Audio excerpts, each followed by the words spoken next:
Hey everybody, welcome to Performance Anxiety on the Pantheon Podcast Network. I'm your host, Mark, and today's guest is Colin Peterik. If that name sounds familiar, you know your stuff. Colin is the son of Jim Peterik, who wrote some of the biggest hits of the 70s and 80s with Vehicle by Ides of March, Eye of the Tiger by Survivor, and Hold On Loosely by 38 Special.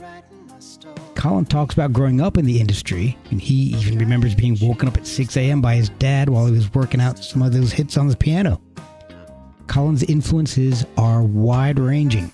There's the obvious link to his dad, but he was equally influenced by prog rock, Steely Dan, and skateboarding. He's even the singer and keyboardist for a Steely Dan tribute band called Brooklyn Charmers. His first solo album is coming out. It's called Everything and Nothing, and it is a fun listen. There's such a wide variety of styles.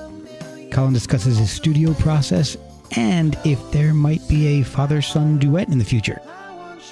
Check Colin out on Instagram at Colin_Peterik_music and Twitter at Colin Peterik. Pick up the new album at colinpeterik.com or wherever you get music. You can follow us at Performance ANX on the socials. Rate and review us and all the other great podcasts on the Pantheon Podcast Network. Merchandise is available from us at performanceanx.threadless.com. And you can also support us through ko-fi.com/performanceanxiety. Now let's get right into it with Colin Peterik on Performance Anxiety. All right. Hello, my name is Colin Peterik. I have a debut album called Everything and Nothing coming out on June 14th. I'm happy to be on the Performance Anxiety podcast. Hope you enjoy. You want to catch me up on your podcast so I don't how long have you been doing? Yeah, oh gosh. Let's see. Interview the interviewer. Yeah. Almost 3 years now. I just dropped episode 251 last week. Wow. Cool. Congrats. Thank you. Had some pretty awesome guests on. Some guys you might know and like John Anderson from Yes. Oh, hell yeah. Albert Bichard from Blue Oyster Cult. Nice. Let's see. You've had Black Rebel Motorcycle Club, Michael Jra and Jarbo from Swans, Trey Gunn from King Crimson. So nice. Yeah. So a pretty wide variety of people. I've had anything from Zydeco to thrash metal, and it's pretty awesome. I'm really thrilled. Been very blessed. Very cool, man. So, got a lot of questions for you because you have a different history than a lot of my guests. Yeah. Because you basically, you grew up surrounded by the music industry. Pretty much, yeah. So, spoiler alert, my dad was in Survivor. What? Ides of March, he wrote Eye of the Tiger, Vehicle, he co-wrote for 38 Special, Sammy Hagar, and a number of other great bands. He's had a very fortunate career. And so that's kind of what I grew up with. That's incredible. So I imagine music was omnipresent in your life. It was, yeah. We had a grand piano in the living room, and he would go down there and wake everybody up at 6 a.m. You know, when I was a high school student, I was trying to sleep in, and I'd be like, turn the piano down. But looking back, the early seeds of what sowed my love for music. So I always have my dad to thank for that. That's awesome. And hearing these nascent forms of these songs that would go on to sell millions, I'm sure. Absolutely. Yeah. Very inspiring. That's crazy. And my dad and I have a great relationship. He's still around. He's still doing his thing. He's still writing and producing. He's got some stuff in the works for, Chicago's new album, Brian Wilson's new album. And he's still making a name for himself all these years later. He has a ton of perseverance, and I look up to him. That's awesome, man. I love hearing that because so often you hear that I rebelled from what my dad was doing, or I didn't want to do anything. But it sounds like you seemed to have a good relationship with your dad, and you appreciate what he did and the talent that he had. I did. I think he tried to maybe push me into learning guitar. The way I rebelled was by getting into the key. So yeah, but even before that, I was a pretty avid skateboarder, and I thought maybe I'd want to be a professional skateboarder. And that was something that certainly he was not, familiar are comfortable with. And then throughout high school, I kind of realized, hey, you can still pick up girls as a star, and it's physically dangerous. So I put music around the age of 18, like full time, and gave skateboarding a little bit of a rest. Oh, nice. You play all kinds of instruments. So you said your dad wanted you to play guitar. You played keyboards. What did you start off with? Yeah, I started with piano. Okay. Keyboards, in all the different types of keyboards, organ, electric piano. And then probably the next instrument I picked up on was drums, just because it's fun to bang on drums. Yeah. And bang around enough on drums, turns out you get pretty good at it. That sounds, and if you have an aptitude for it. Absolutely. And I took piano lessons for several years, but I never took any drum lessons. I kind of just taught myself. And then I taught myself guitar too. And so, guitar is like my main songwriting tool.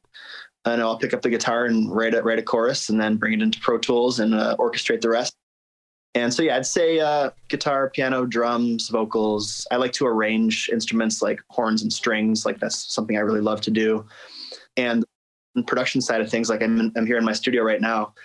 So just learning to communicate with musicians and communicate with bands and get the best performance out of the performers. That's another element of music that I fell in love with at an early age. Oh, that's awesome. Were you singing the whole time, or was that something you picked up later on? Was that always around? I was always the lead vocalist, front man, like in all the bands I was in high school. Just like de facto, I think kids in high school are pretty nervous to get up on stage and grab a mic and sing in a whole high school class. And I was a nervous kid. I mean, like I was pretty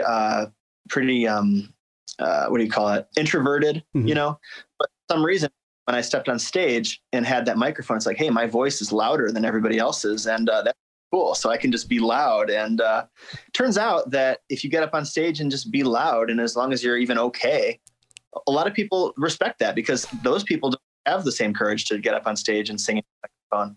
So I always encourage kids to get up there and sing into a microphone because it's scary at first, but it's powerful at the same time. Yeah, I mean, I was the same way, and I didn't get up on stage and get onto a microphone. I was very nervous. I didn't want to perform in front of anybody. I would do my thing on my own, and that was it. Yep. But yeah. So at what point, I guess, was there a point while you were skateboarding that you thought maybe music was the way to go before you decided to take that full stop on skateboarding? Yeah, I think skateboarding actually got me into music in a weird way. You mentioned Trey Gunn of King Crimson. Yeah. One of my favorite bands of all time. But the reason I even got into them in the first place was because their song 21st Century Schizoid Man was used in a skateboarding movie right around 2004, skateboarding video, Okay. And that music, that soundtrack to that video, like changed my course that I was on. And I was like, got into progressive rock. I got into, I didn't realize that there was music that you can listen to that wasn't on the radio. Like there's this huge cache of underground music from the. Oh, hold on one second. My dog is going apeshit. My wife went out. I was going to warn you about this and I totally forgot. My wife went out to pick something up and my dog might go apeshit, and he did. No worries. We can edit. This is why we edit stuff. Yeah, exactly. Oh, God, Hammond. What's his name? Hammond? Yeah. That's funny. Yeah. I'll give it, while I'm waiting for things to calm down, I'll tell you a real weird story about that. So we have our dog's Hammond. He's a Australian Shepherd and Boxer mix, and he's awesome. But he's a rescue, and when we got him, his name was Harry. Well, we didn't like that name, so we named him Hammond after the show Top Gear. It's got the three hosts, and one of his guys' name is Richard Hammond. And we figured Hammond, Harry, is not too far off. He might not have he might have too difficult time of transitioning. Yeah. Fast forward like 5-6 years later, my daughter decides she's going to adopt a dog.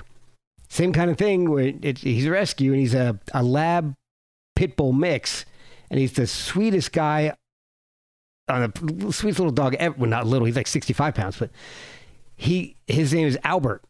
So now our dogs are Albert Hammond. Couldn't have planned it that way. No, not at all. So, all right. Yeah. I think things have calmed down. We'll be right back after a word from our sponsors. This podcast is sponsored by BetterHelp. Without a healthy mind, being truly happy and at peace is hard. The good news is therapy works. But what is therapy exactly? It's whatever you want it to be. Maybe you're not feeling motivated right now and would like some tools to help. Or maybe you're feeling insecure in relationships or at work, not dealing well with the stress. Whatever you need, it's time to stop being ashamed of normal human struggles and start feeling better because you deserve to be happy. And now you don't have to worry about finding an in-person therapist near you to help. BetterHelp is customized online therapy that offers video, phone, and even live chat sessions with your therapist, so you don't have to see anyone on camera if you don't want to. It's much more affordable than in-person therapy, and you can start communicating with your therapist in under 48 hours. Try doing that in person. So join the millions of people who are seeing what online therapy is really about. It's always a good time to invest in yourself because you are your greatest asset. And a special offer to Performance Anxiety listeners, you can get 10% off your first month of professional therapy at betterhelp.com/performanceanxiety. That's betterhelp.com/performanceanxiety. Thanks again to BetterHelp for sponsoring this podcast. So, yeah, where were we? We were talking about King Crimson in skateboarding. Skateboarding. I discovered the band. I went to the CD shop in Chicago the next day, got the album, and I was like, this can't be the right album. There's only 5 songs. Turns out that when a progressive rock band puts out an album with 20-minute songs on it, then there's like, it only fits a few songs. Yeah. I turned my world around. Like, music isn't in this box anymore. I feel like I can be as creative as I need to be and let my soul out in this music. So that's kind of when I switched from skating to music more full time, was when I realized that I don't have to put myself in a box. I can just kind of write what I want and right from the heart, right from the soul. Was it a foregone conclusion at that point that you wanted to be a musician, or was that just a transition from I'm going to do something a little less dangerous that still attracts girls? Well, I always knew that I wanted to do something with art, or, I never pictured myself, with a 9-to-5 job. I just couldn't do it. Like, my dad is my role model. He never had a job in his life. He figured out a way to make money with music, and he's my number one fan and encouragement. And so I was just never pictured myself doing that. So I'm like, in high school, you don't know. It's a big transitionary time. What am I going to do with my life? And it's a big question. And so keeping your options open, music, songwriting, that's when I opened up my first studio. So I'm starting to make a little bit of money just recording local bands. Wow. And all the money I would make from recording local bands, I would spend on putting into my own production. So I was kind of funding my solo career with my recording career. And so that has snowballed into what it is now, which is kind of just a major evolution of that, where I'm working with, bigger and bigger bands, and have a bigger budget to record my own music and put it out there. And so I think, life is funny the way it works, but I feel like I'm right on track with my destiny. That is awesome. So you mentioned your dad's your biggest fan, which I can believe. I would hope so. Sounds like a great dad. He went through the good, the bad, and the ugly of the music industry. Was he always supportive? Was he always encouraging of you to do that? Or was he a little maybe apprehensive at first? Well, it's kind of funny because I was born in 1989. So the real big peaks of his career had all kind of winded down at that point. All the big hits, he had already been established, musician, songwriter, and, Grammy winner by that point. So I wasn't there for the road years. He quit Survivor in 93, I think, because he wanted to spend more time at home with, I'm an only child, so wife. But to answer your question, I never saw the bad and the ugly parts. I only saw the good parts. Yeah. I saw the fruition of his hard work. And I think he maybe he didn't tell every bad story, but he told me enough to where I could draw my own conclusions about this career. And I think he did a good job with that. Do you find any parallels between skateboarding and your music? Yeah, absolutely. So I think I've been thinking about this a lot lately because I've been doing this circuit of, podcasts and radio stuff because the albums come. And it's a good question. So I think, there's a lot of, not everyone thinks there's a lot of creativity in skateboarding, but there is. The average person sees a set of stairs and they see a set of stairs. But a skateboarder sees a set of stairs and they say, how can I flip my board over it, jump down it, jump over the rail, go down the rail on the trucks, go down the rail on the board. And so when you unlock that, it's like unlocking a part in your brain where it's like the world is a skate park and you look at things differently. Oh, being a songwriter, the world is your inspiration for writing songs. You look at the world differently. And that way, that was kind of the first creative thing that I fell in love with. And that translated over to skateboarding. And then the other metaphor that, with skateboarding, you're always hopping fences and climbing up on rooftops, and jumping over gaps and doing things you're not supposed to be doing. Right. Kind of have a fearless attitude. And with any art form, to be fearless is, a good thing to drive the art forward. Absolutely. I didn't think about it like that. That's a really good point. I got into skateboarding very briefly and then got out very quickly. Yeah. Well, it's very unforgiving. Yeah. You have to try to do a kickflip a million times before you even get close to landing one. It's very discouraging. It is. It is. I don't think I ever get landed one. So I think that's why I ended up I think I landed on my ass a lot. And so I think I've had, I'm apparently not very good at this. I'm going to find something else to do. I wasn't the most patient kid. There's a million different ways to get hurt. You can get hurt just by looking at it sometimes. Oh, yeah, I believe that. Fun, and it's rewarding if you can make it that far. Yeah, you got to just hold on there. When did you start writing your own music and your own songs? That would be maybe 8th grade. I formed my first band called the Mike Hancock 7. There was 5 of us, and nobody in the band was named Mike Hancock. I love it. And I would write some really bad, imitations of some of my favorite, 60s garage bands, like the Kings, obviously. But the Animals was one of my favorite bands back in 8th grade. Oh, wow. We would try to do some stuff like that. And then freshman, junior year of high school, I formed a progressive rock band called Lobster Newberg. We put out 2 albums, and I wrote everything on that. Nice. On a tidal wire, one side's ice and one is fire. It's a circus game with you and me. I'm up on a tighter rope, one side's hate and one is hope. But the top hand on my head is on the sea, and the wire seems to be the only place for me. Then I discovered Steely Dan senior year of high school. And that to me was a big moment because I went from being very well versed in pop rock to going all the way to the other side with this progressive rock craziness.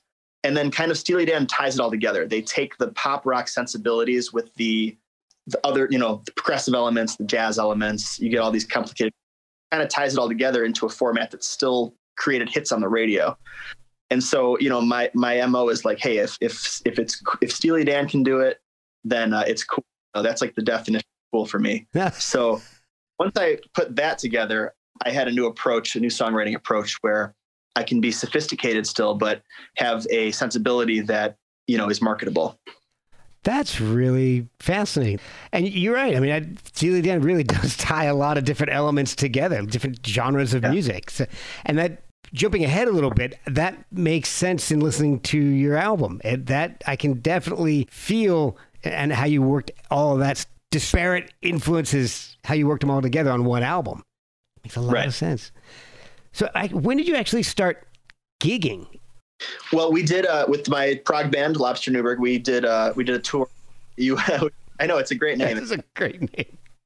go on to progarchives.com and there's a bunch of like great reviews of the website because that community is so tight knit and cool. Oh, that is awesome. But you can dig up some stuff, some live videos if you search Lobster Newberg. But yeah, we did a US tour 2009 and we just booked it ourselves and it was a great experience. We played the Whiskey a Go-Go. Wow. You know, we did some we weren't signed or anything, but shortly after the tour we broke up and then I did college. I went to school for audio engineering. And I kind of stayed off the road for a while. I was like a session guy, like a sideman, okay, you know, for several different bands and a producer. So I would sit in with bands on stage here and there. But I didn't really have my own project until I started Brooklyn Charmers, which is my Steely Dan tribute band. Started that in 2017. Oh, wow. We're gonna break out the hats and rooters when Josie comes home. We're gonna rev up the motor scooters when Josie comes home to stay. We're gonna park in the seats, sleep on the beach and make it. Roll down the dance till the girls say when. Lay down the law and break it when Josie comes home. Rising. Like our first couple of videos went viral. We were getting all these great gigs. Then suddenly, you know, the shutdown, pandemic, and all of our plans kind of got screwed up along with, you know, countless other musicians and businesses, which is really unfortunate. But it was during the shutdown that I was like, listen, I'm a songwriter. I want to be an artist. I want to have something to my years of late sleepless nights writing and arranging all this stuff. You know, it's not out there. I want to get my music its time in court. So that really motivated me to get my stuff together and put together an album. And now the album's mixed, it's mastered, it's got a release date, and I've got a bunch of gigs under my belt and a bunch of gigs coming up. So I've been on stage forever, but now this is the first time it's really all coming together as my solo project as a solo artist. And you're from Chicago, the Chicago area. Does that have any influence on the sound of your music? I don't know. It's hard to say. I mean, most of my favorite bands are from England. So. But, you know, one of my favorite Chicago bands is Wilco. I think they're like Chicago legends. And they have a certain sensibility that is just undeniably cool. So, you know, growing up with them on the radio all the time and, you know, other great Chicago bands. And I'd say it can't not have an influence on me. Maybe it's more, you know, subliminal than I think, but absolutely. That's a fair point because, you know, we're moving along into your album and it's got so many different sounds and genres all in one album. It's amazing. It's called Everything and Nothing. And is there any significance to the album title? Yeah. So I kind of had an epiphany one day. It's like, everything and nothing. That's like the meaning of life. You know, life is everything. It's the most important thing that we all do as humans, but in the grand scheme of things, it's over the blink of an eye. And so I think it's important to enjoy our time on Earth and not worry about this immortality campaign. If you spend your whole life worrying about how you'll be remembered, you won't be able to. I'm here. So I kind of strung that, you know, thought together just to myself, you know, shower thoughts. And I'm like, that is really, you know, deep. And I sat down at the piano and I wrote the title track and I was like, that's it. This album is going to be called Everything and Nothing. Finish it. I'm going to put it out in 2022 and thing rolling. So that was the, for finishing it. You're on track. You're on schedule, man. Yes. It opens with Smile. And that is a great song. That's such a great opener. And I know, do you see a smile on my face? I didn't leave this town. I didn't break your heart. If I swore it on my life, would you believe me then? Do you believe me now? When all I do is cry. Hung up and I don't know it's catchy. It's got the beautiful harmonies. I can hear a little bit. Your voice does have a bit of a resemblance to your dad. So you can't deny that. I guess that's DNA, right? That's how that works. Yeah. But it's not a carbon copy. So it's a beautiful song. It's immediately catches my interest and gets me interested in the song and the rest of the album. Thank you. Yeah, that song is pretty cool. It's like I really like how the chorus says like this odd measure of like 5/4. Do you see a smile on my face? And it just kind of catches guard. To me, a good hook is not on the nose so much. Like it kind of sneaks in through the back door a lot. A lot of my favorite songs, like the hook, kind of sneaks in through the back door, and those are the ones that really stick with you. So yeah, I like that song as an opener. It's uplifting, but kind of melancholy at the same time. I know what you're saying. And you're right. My kids caught on onto the 5/4 thing. They're all in bands, so they kind of caught on to that. So that's awesome. I don't know that. I'm not a musician. That's the beauty of you don't have to have a degree to listen to music. Exactly. Or appreciate it. Right. So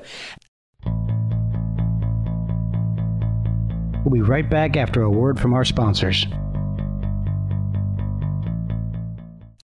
Hey guys, I want to talk to you about socks for a second. Why not? It's a music podcast. But I tried a pair of socks from Boldfoot and loved them. I've only worn them once because my kids have stolen them. So in my household, that's the best endorsement I can give. And I guess it's fitting because the design I chose was jailbird. The design I chose was jailbird. I might keep that in. The socks are 100% American made, and 5% of all proceeds go to veteran charities. It makes sense, seeing that Boldfoot is a family and veteran-owned company. They have a huge variety of styles. So check out boldfoot.com and buy some of the best socks you've ever slapped on your feet. And help veterans while you're at it. That's boldfoot.com. I'm going through this. I've listened to the album several times, and it's so, I'm going to say interesting because I can't think of more flowery word to say it. It's just got so many different styles. But to me, it sounds like it's like the greatest hits of like 1979 of every genre in one album. You've got this beautiful voice. You've got these awesome songs like The Only Light Ahead of Us. That it's so positive, it's so beautiful. I know it got so bad, but there is only light ahead of us, only light ahead of us. I know you got so scared, but there is only light ahead of us, only light ahead of us. I know it got so bad. I mean, if anybody feels bad, you need to listen to that song because that'll just pick you up and lift you right up. I love that song. So that's the third part of the Thing and Nothing kind of trilogy, and those are all kind of meant to be together. I was going to put them on as one track, but it's just easier to skip through on Spotify if they're three separate tracks. So that song is kind of about like going through the ebbs and flows of mental health and the lows of depression and anxiety and self-doubt, and then the highs of getting back on the horse and seeing through yourself to a goal. I know it got so bad, but there's only light ahead of us, only light ahead of us. And it could be taken in many different ways, with a relationship, with a loved one, with a relationship with yourself. And as long as you just remember that life is full of ebbs and flows, and it's always darkest before the, these things sound like cliches, but guess what? They're cliches for a reason, because exactly. Yeah, but I appreciate that. Thank you. Oh, of course. And I mean, the album, it wasn't what I was expecting. And to be honest, I can't really say what I was expecting, which is good. I like to try to go into this with open mind, but I wasn't expecting such a variety of stuff. Like, I Love Cocaine Nights.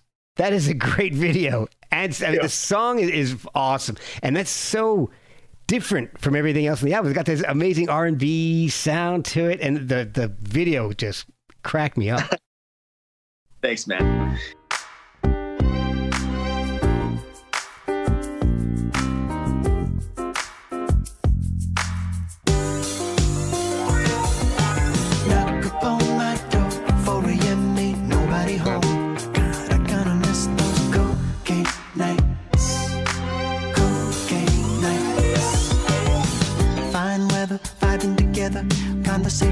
together, I hope it lasts forever. And the pheromones mix with the paragnon. Come on, in the kitchen, I'm on a mission to satisfy the itch in my vision is going blind. But listen, I'm not alone, not alone. Yeah, that one, it's funny. I knew I wanted it to be like a Bee Gees throwback. That's the way it started. And it was originally called Boat Nights. And it was like, Boat Nights. And I remember my dad was like, I like the track. I like the vibe, but I hate the title. Boat Nights? Like what? And so. Thanks, Dad. Yeah. Well, at the time I was, okay. So I put the song on hold for like a year. It was like put it on the back burner. And then I dug it up and I was like, Cocaine Nights. And so it's funny that turned into what it is, that because he said he didn't like the word boat. Well, I wonder how he likes the word cocaine. Yeah. But take that, Dad. Yeah. But I've been answering about this song recently too. It's not about, I don't condone the use of illegal drugs. Kids, don't do drugs. It's more about capturing the feeling and the time and place of being in a song. You can be transported to any time and place, and some of the best songs in the world just teleport you to a different time and place. And I think I was able to accomplish that in this one. You kind of just feel like you're at an all night rager of a party when you listen to the song, and it's kind of tongue in cheek. And yeah, I think that one turned out cool. It definitely has a little bit different of a style to it, but it kind of fits with the other songs like Jack and Jill and My Secrets, which also have more of an R&B and hip hop influence on it. Yeah. And the vocals for My Secrets, and I always hate saying things like this, so be forewarned. But to me, the vocal delivery almost has like something I would hear on the country charts. One thing I'm gonna take to my grave. I'm never gonna fall again, no. I'm never gonna stall again, no. I'm never gonna hang my head low. I'm never giving up my secrets. I'm never gonna fall again, no. I'm never giving up my halo. I'm never gonna hang my head low. I'm never giving up my secrets.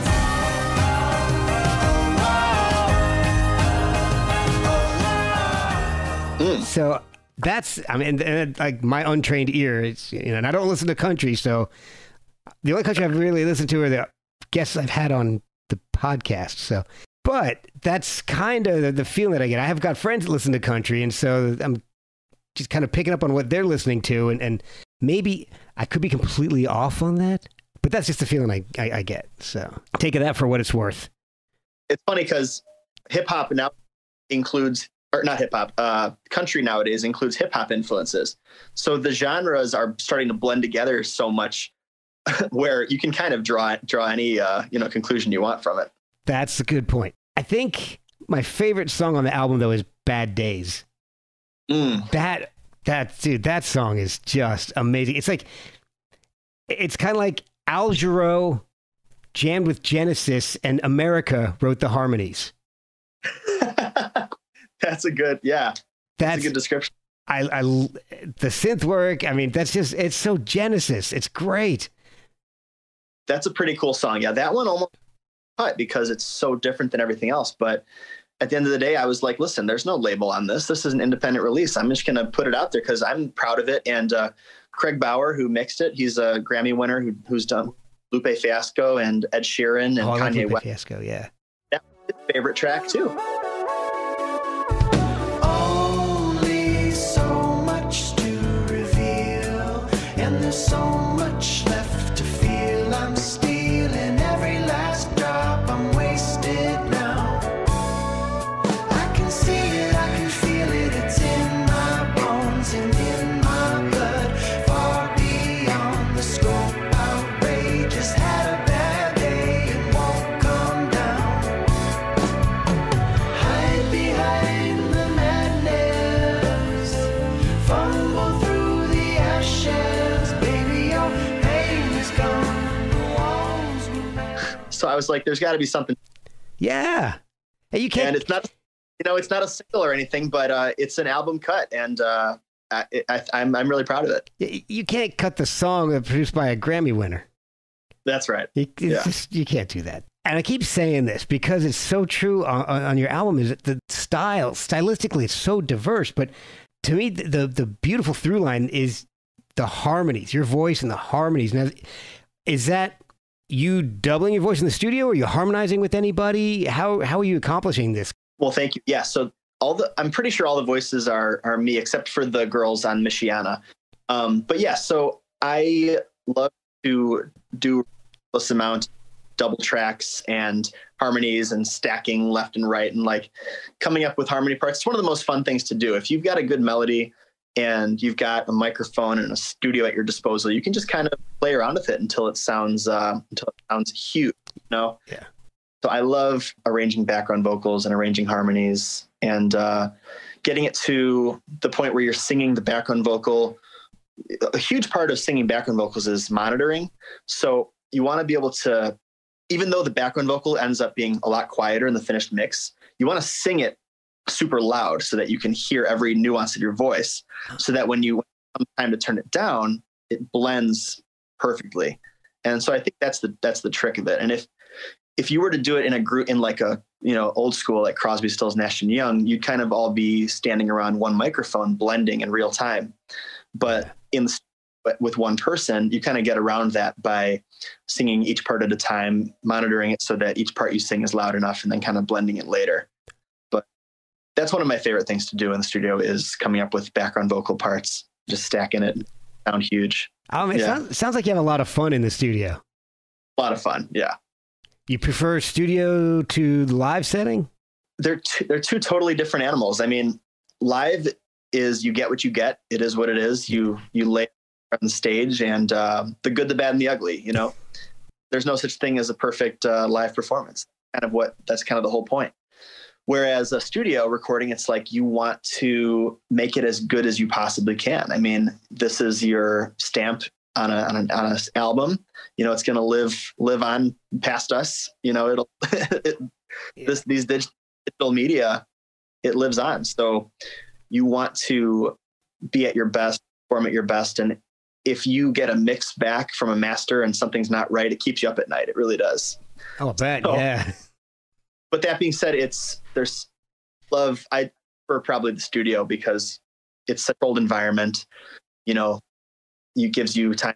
It's kind of like being in an art studio. At a certain point, you got to put on the last brush stroke and say you're done. Yeah. And part of the challenge is telling yourself when you're done, because it's equally as easy to add too much, and then you've overproduced, and then you come out with something that is just crazy and too much. Yeah. Or sounds completely sterile because you've taken all the feeling out of it. Exactly. Yeah. You don't want to do that either. No. So, yeah. So when you recorded, were you playing the majority of the instruments, or did you have your band in there with you? No. So the band, we just got together maybe 6 months ago, so we're relatively new. Okay. So at the recording, I played most of the instruments myself. So I'm usually starting with keyboard or guitar, and then I'll add drums, and then, I go backwards and I'll redo the piano, because maybe the way I played the drums will influence the way I should have played the piano, and vice versa. Maybe I will redo the drums after I do the lead vocal. So it's kind of the game of covering up parts until it all kind of sounds cohesive. All right. So again, going back to enjoying your time in the studio. Exactly. Yeah. But it's a lot of fun working with the band. We've been doing a lot of stuff recently, and it's a totally different thing working with the band. You get to make changes on the fly. If something's not working with a one-man band in the studio, you might not find out until a month later when everything's finally done. Whereas everyone in the studio, you can make changes on the fly, and it's just live. So, oh, that's awesome. So who is in the group with you now? So it's Alex Zaravica on drums, who I've known for 10 years now. We've been playing together for a while. Kevin Campbell on bass guitar, background vocals. We went to high school together. And Matt Hines on lead guitar, who's just a phenomenal virtuoso guitarist I met maybe 8 years ago. Wow. And kind of a super group. It's four guys and me in front. And I think it's the best band I've been in. The band is just a pro. and it's a dream come. Oh, that's so great to hear. Are you doing the keyboard parts live? Yeah. So on stage, I have a keyboard and a guitar. So I'll do half the set on keyboards, half the set on guitar. Yeah. Oh, okay. One of the things that I really enjoyed while researching this is finding the covers that you've done. Yeah. You've done some pretty wild stuff. I mean, okay, so you've done a song by Jellyfish. You did New Mistake. Steal Your Thunder by Prefab Sprout. You did Time Will Be Your Doctor by Fuzzy Duck. I consider myself pretty well versed in a lot of things. I've never heard of Fuzzy Duck.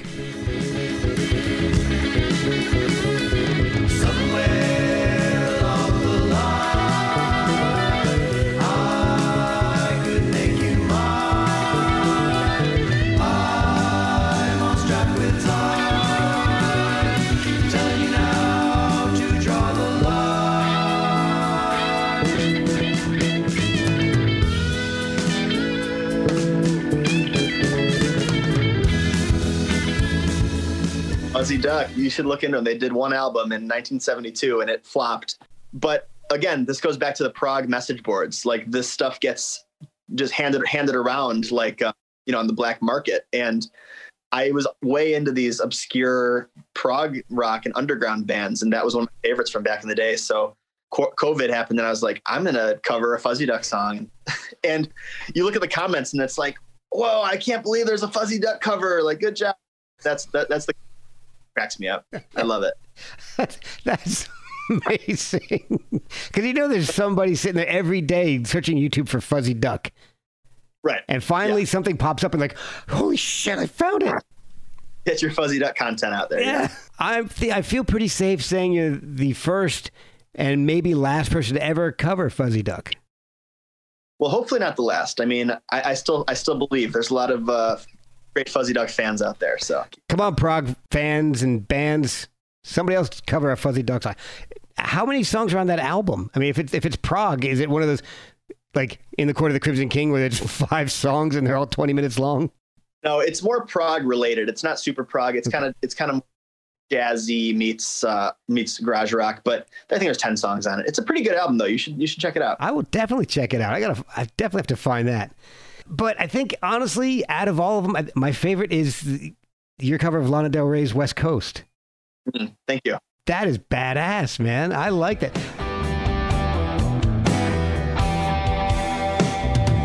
Down on the West Coast, they got a saying, if you're not drinking, then you're not playing. But you've got the music in you, don't you? Down on the West Coast, I get this feeling like it all could happen. That's why I'm leaving you for the moment. It's true. You're falling hard up a showy. I'm feeling hot to the touch. You say you miss me and I want to say I miss you. Lana Del Rey is good, but for some reason, I kind of find myself liking people covering her songs more than her original versions. Yeah, she's one of my favorite artists. I think she's fearless.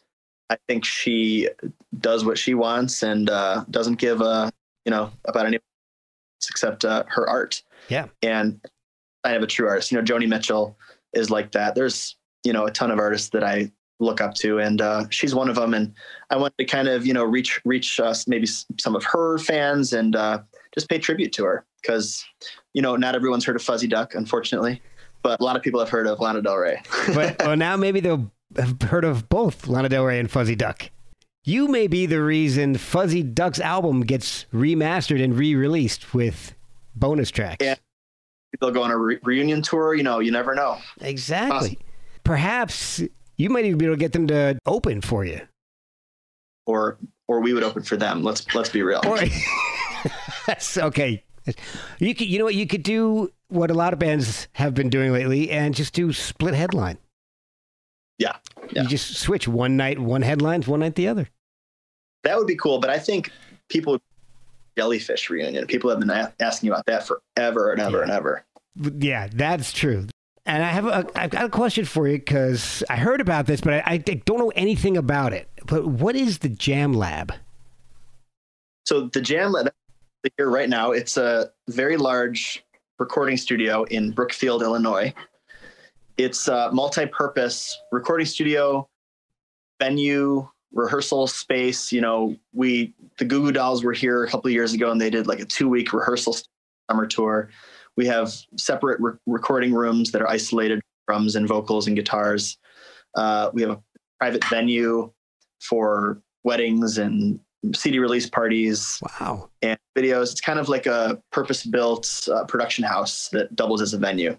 And, you know, I'm the operator and engineer here, and we've got a team of technicians and audio engineers, you know, manager stuff. So it's we're on our 10th year this summer. And, you know, we're just all congratulations, man. Very much. So this is the place that I recorded most of the basic tracks for the album. And we're going to be working on the second album here too. Oh, that's awesome. You said your dad's working on stuff. Is he working in the Jam Lab too?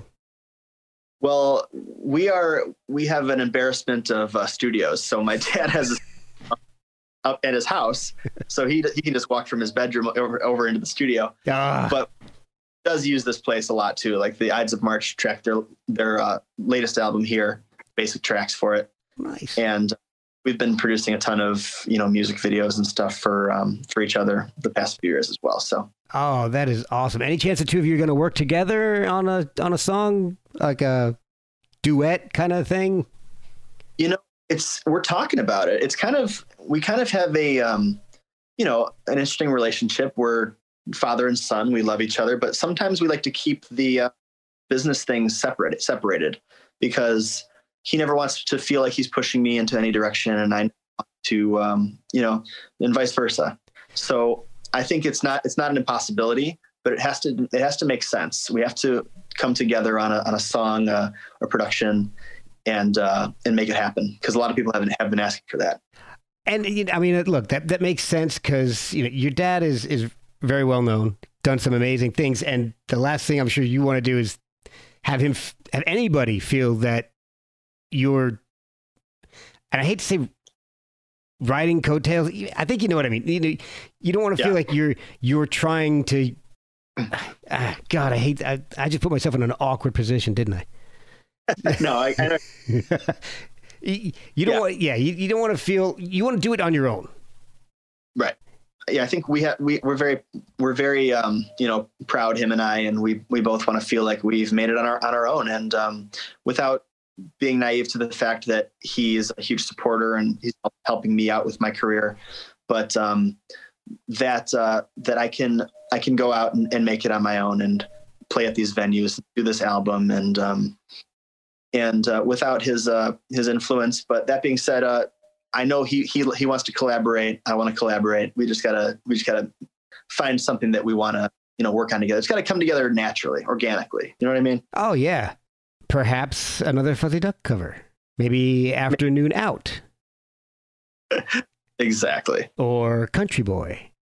Or I've never heard this song, but I'm very curious to hear the two of you doing Mrs. Prout. Prout is a great song.